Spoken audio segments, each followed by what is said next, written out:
So the Ultimate Fighting Championship is the ultimate spectator sport. Can we agree on that? Can we agree that the BMF Championship is the ultimate spectator championship? Now, I will admit, I've stolen a little bit of that philosophy from Daniel Cormier.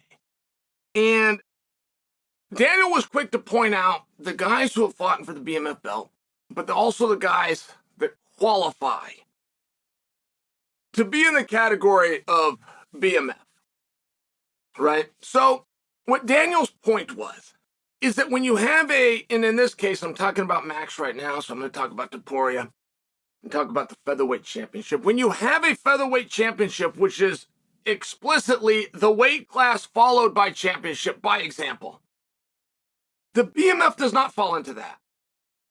You could change weight classes like Max did. You could take it to 159.25 pounds if you wanted to.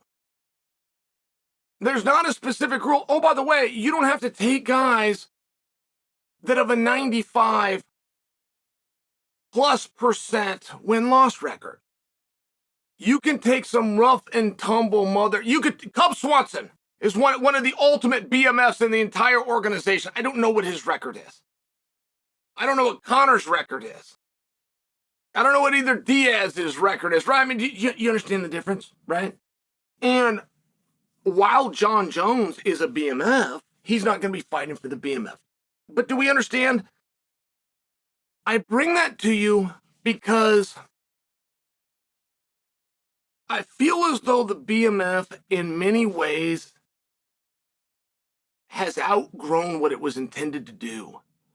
When we found out about the BMF, guys, Dana White, who never speaks insecurely, I've seen Dana White take over a stage with Anthony Robbins, who is the highest paid speaker on stage in the world.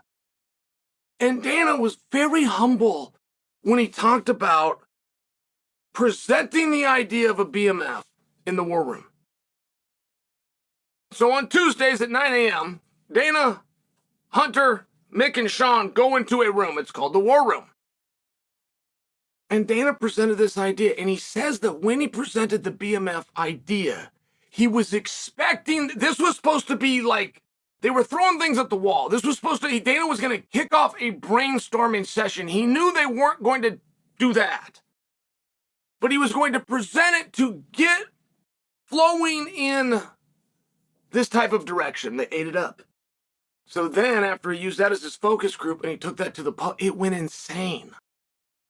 I mean, ESPN didn't think that they could cover it. ESPN is owned by Disney, okay? No, they don't use four-letter words over there, but they also don't faint them. They don't faint them. They're not going to say BMF. They're not going to say that on the air. Oh, my God. The host couldn't stop saying it. They loved it. From Stephen A. on down, they went crazy for this. They couldn't say it enough. And I only share that with you. Like, here we are in Olympic year. And the Olympics are very special. Now, if you guys are amateur fans, then you'll know this. But most of you are not amateur fans, and maybe I'm teaching you something. But every single year, the same tournament is held. They call it the World Championship. It is all of Earth. And every sport gets contested. They call it a World Championship. And they do it every single year. But on the 4th year, that same tournament, but they call it the Olympics. Every 4 years, they call it the Olympics. Now, it's the same tournament, which will crown a champion of the entire globe. It's a big deal, right? But the Olympics are very different than the World Championship, aren't they? In fact, if you won a World Championship or you won 5 World Championships, but you also won an Olympics, you will never mention those 5 World Championships. If you get to say one thing about yourself, you will say, I am an Olympic champion. You will not even say, I'm a 5-time world champion. You won't even mention it. Why? Well, it's just rarer. It's very simple. It's just rarer. That's it. But we understand that concept. And that is where the BMF comes in. And we're in such a unique position.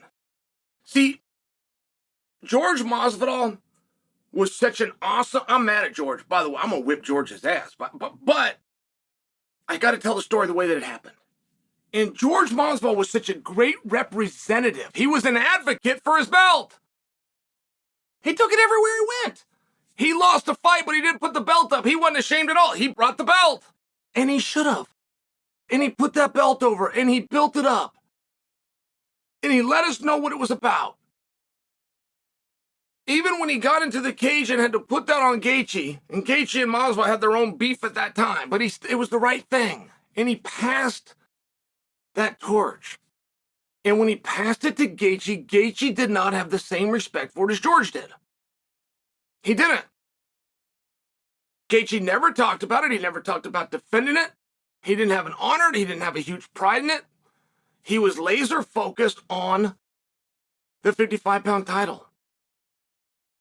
And we don't begrudge Justin for that, right? But I'm just sharing for you, I think Gaethje missed it. And because Gaethje missed it and because it wasn't ultimately important to him, when Max took it from him, I don't think Max got the high on a personal level that he deserved. I could go to Google right now. I could pull up interviews. They're hard, but I could find them where Max, when he was a champion at 45, has the belt present with him doing the interviews. I haven't seen a picture yet of Max with the BMF. I'm sure they're out there. I haven't seen it. I was there live. I don't remember that. I don't remember Max having that belt. I mean, in my mind, he got it and he handed it off to somebody else and started calling out Topuria and going for that. Now, Topuria is smart enough to know what time it is. This is my opinion. This is just my opinion, right? So I think there's a way to decide it, though. I don't think we have to go to you guys. Now, I'm going to put a poll up on my community page right now. It's just going to ask you guys, which do you view as more coveted? A divisional title or a BMF title? But I think there is a way to find out, which is Max comes back to 45, and Max offers Ortega the same thing that Ilia Topuria would have to offer Ortega, who we can all agree is the top contender. And Ortega's not going to come out and fight for it, by the way, but he's got a good argument. He's got a simple argument of saying, hey, Max, you don't get to cut the line down here by winning up there. You do not get to win at 155 pounds, no matter how impressive you feel it was, and come back and carry that with you at 45. Now, whether that's going to win the day or not, it's an argument, and Ortega's not going to make it. Ortega's too respectful, and he would view that as disrespectful. I don't agree with him, but that's how he would see it.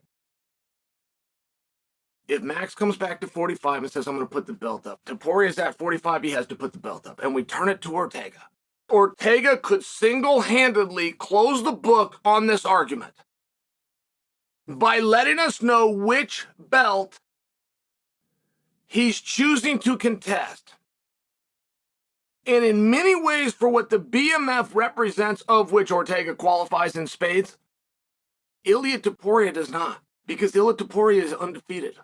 The same reason George St. Pierre couldn't have fought for it, same reason Khabib couldn't have fought for it, same reason Jon Jones can't fight for it. The BMF is something else. It's something different. And I do think that there's a way we could close this chapter. I think there's one guy, if we put him to the test right now, that could let us all know who the boys in the back, who the locker room, which belt they feel is more coveted. There's only one way to do it, which is to keep Topuria and Max away from each other, bring Max back down, and let Ortega decide.